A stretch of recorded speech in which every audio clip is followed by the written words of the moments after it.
ਸਤਨਾਮ ਸ੍ਰੀ ਵਾਹਿਗੁਰੂ ਵਾਹਿਗੁਰੂ ਵਾਹਿਗੁਰੂ। ਮਾਘ ਮਜਨ ਸੰਗ ਸਾਧੂਆਂ ਤੂੜੀ ਕਰ ਇਸ਼ਨਾਨ। ਹਰ ਕਾ ਨਾਮ ਧਿਆਏ ਸੁਨ ਸਭਨਾ ਨੋ ਕਰਦਾਨ। ਜਨਮ ਕਰਮ ਮਲ ਉਤਰੈ ਮਨ ਤੇ ਜਾਏ ਗੁਮਾਨ। ਕਾਮ ਕ੍ਰੋਧ ਨਾ ਮੋਹੀਐ ਬਿਨਸੈ ਲੋਭ ਸੁਆਨ। ਸੱਚੇ ਮਾਰਗ ਚਲਦਿਆਂ ਉਸਤਤ ਕਰੇ ਜਹਾਨ। 68 ਤੀਰਥ ਸਗਲ ਪੁਨ ਜੀ ਦਇਆ ਪਰਵਾਨ। ਜਿਸਨੂੰ ਦੇਵੇ ਦਇਆ ਕਰ ਸੋਈ ਪੁਰਖ ਸੁਜਾਨ। ਜਿਨਾ ਮਿਲਿਆ ਪ੍ਰਭ ਆਪਨਾ ਨਾਨਕ ਤਿਨ ਕੁਰਬਾਨ। ਮਾਘ ਸੁਚੇ ਸੇ ਕਾਂਢੀਏ ਜਿਨ ਪੂਰਾ ਗੁਰ ਮਿਹਰਬਾਨ। ਮਾਘ ਸੁਚੇ ਸੇ ਕਾਂਢੀਏ ਜਿਨ ਪੂਰਾ ਗੁਰ ਮਿਹਰਬਾਨ। ਗੁਰੂ ਪਿਆਰੀ ਸਾਧ ਸੰਗਤ, ਵਾਹਿਗੁਰੂ ਜੀ ਕਾ ਖਾਲਸਾ ਵਾਹਿਗੁਰੂ ਜੀ ਕੀ ਫਤਿਹ। ਅੱਜ ਮਾਘ ਮਹੀਨੇ ਦੀ ਸੰਗਰਾਂਦ ਦਾ ਦਿਨ ਹੈ। ਇਸ ਦਿਨ ਸੂਰਜ ਇੱਕ ਰਾਸ਼ੀ ਤੋਂ ਦੂਜੇ ਰਾਸ਼ੀ 'ਚ ਪ੍ਰਵੇਸ਼ ਕਰਦਾ ਹੈ। ਉਹ ਸੰਗਰਾਂਦ ਦਾ ਦਿਨ ਜਾਣਿਆ ਜਾਂਦਾ ਹੈ। ਅਤੇ ਅੱਜ ਦੇ ਦਿਨ ਦਾ ਗੁਰੂ ਪਾਤਸ਼ਾਹ ਨੇ 12 ਮਾਹ ਦੀ ਮਾਝ ਦੀ ਰਾਗ ਵਿੱਚ ਬਾਣੀ ਵਿੱਚ ਪੰਚਮ ਨਾਨਕ ਧੰਨ ਗੁਰੂ ਅਰਜਨ ਦੇਵ ਜੀ ਦੇ ਮੁਖਾਰਬਿੰਦ ਤੋਂ ਉਚਾਰਿਤ ਹੈ ਪਾਵਨ ਬਾਣੀ ਸ੍ਰੀ ਗੁਰੂ ਗ੍ਰੰਥ ਸਾਹਿਬ ਜੀ ਦੇ ਅੰਗ 134 ਤੇ ਦਰਜ ਹੈ। ਗੁਰੂ ਮਹਾਰਾਜ ਬਖਸ਼ਿਸ਼ ਕਰਦੇ ਹਨ। ਮਾਘ ਮਜਨ ਸੰਗ ਸਾਧੂਆਂ ਧੂੜੀ ਕਰ ਇਸ਼ਨਾਨ। ਹਰ ਕਾ ਨਾਮ ਧਿਆਈ ਸੁਨ ਸਭਨਾ ਨੂੰ ਕਰਦਾਨ। ਜਨਮ ਕਰਮ ਮਲ ਉਤਰੇ ਮਨ ਤੇ ਜਾਏ ਗੁਮਾਨ।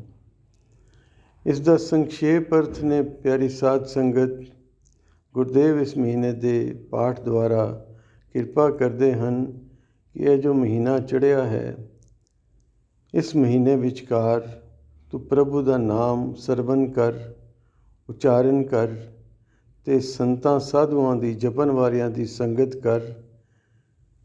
ਉਹਨਾਂ ਦੀ ਚਰਨ ਧੂੜੀ ਭਾਵ ਉਹਨਾਂ ਦੇ ਉਪਦੇਸ਼, ਗੁਰੂ ਦੇ ਉਪਦੇਸ਼, ਗੁਰਬਾਣੀ ਦੇ ਉਪਦੇਸ਼ ਨੂੰ ਹਿਰਦੇ ਧਾਰਨ ਕਰ।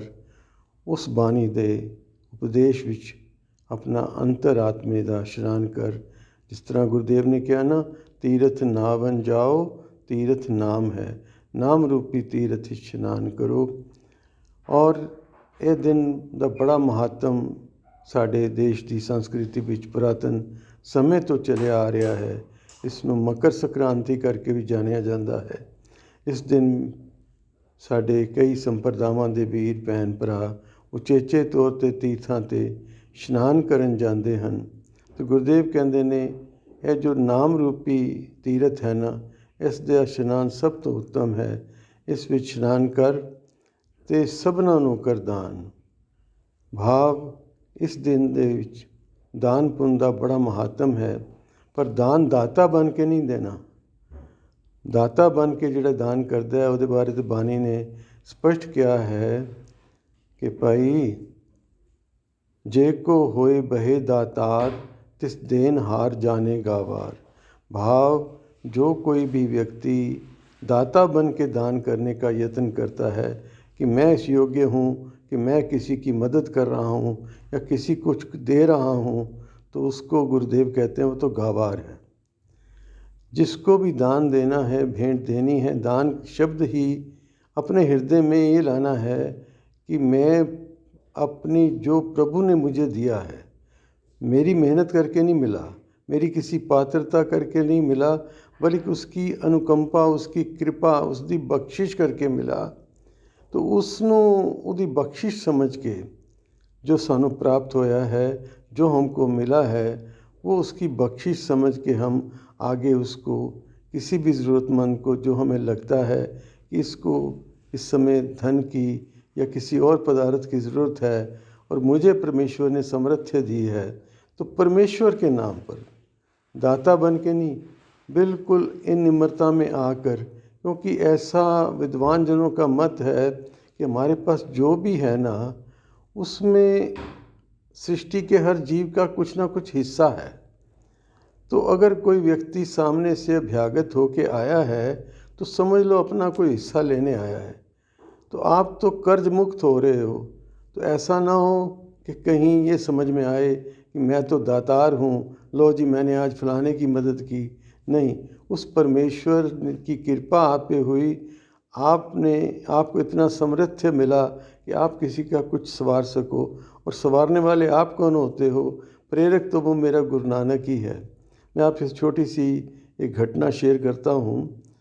हमारे दिल्ली में जो गुरसिख रहते हैं भाई बहन और भी संप्रदायों के लोग, जिन जो गुरुद्वारा बंगला साहब जाते हैं, सीसिंग साहब जाते हैं, उन्होंने अवश्य बाबा हरबंस सिंह जी कार सेवा वालों के दर्शन किए होंगे। उनके बड़े जो बुज़ुर्ग थे बाबा श्याम सिंह जी कार सेवा वाले, जहाँ से कार सेवा की परंपरा शुरू हुई, बाबा श्याम सिंह जी 72 वर्ष तक श्री दरबार साहब के बाहर सरंदे पे कीर्तन किया करते थे। 72 वर्ष, और नेकों तरह की सेवा करते थे। वो एक दिन परिक्रमा में बैठे थे तो कोई एक व्यक्ति बुजुर्ग ठंड से कांप रहा था। बाबा श्याम सिंह जी ने सेवक को बुलाया। उनके पास एक गर्म चद्दर थी जो उन्होंने ओढ़ रखी थी, वो सेवक को दी। जा भाई और वो ये जो मांगने वाले हैं उनको मंगता या भिखारी नहीं कहते थे, गोबिंद लोग कहते थे। कहने लगे जा भाई वो गोबिंद लोग नू ए चद्दर दे आ। वो जब गुरसिख उनका सेवक बाबा जी का उनको दे आया तो बाबा जी ने पूछा क्यों भाई? उसको हाथ जोड़े थे, उसके घुटनों को उसके चरणों पे स्पर्श किया था, उसका धन्यवाद दिया था।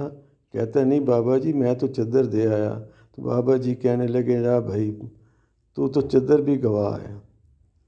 बाबा जी धन्यवाद किस बात का? कहने लगे भाई ये परमेश्वर की दी हुई अमानत हमारे पास उसकी पड़ी थी, वो आज सामने आया तो मेरे मन में प्रेरणा आई परमेश्वर की कि उसकी अमानत उस तक पहुंचा दो।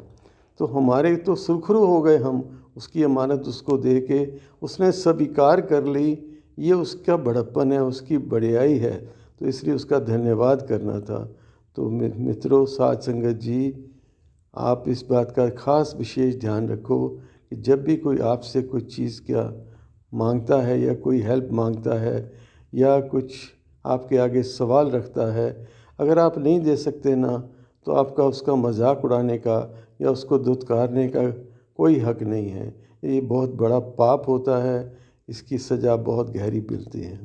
आप तो अगर नहीं दे सकते या नहीं देना चाहते तो हाथ जोड़ के निम्रता से उसको बोल दो भाई आज हम नहीं कर पाएंगे। लेकिन कभी किसी को दुर्वचन बोल के धुतकारना नहीं। और जो आप दे रहे हो वो परमेश्वर की दात आपके पास उसकी अमानत थी।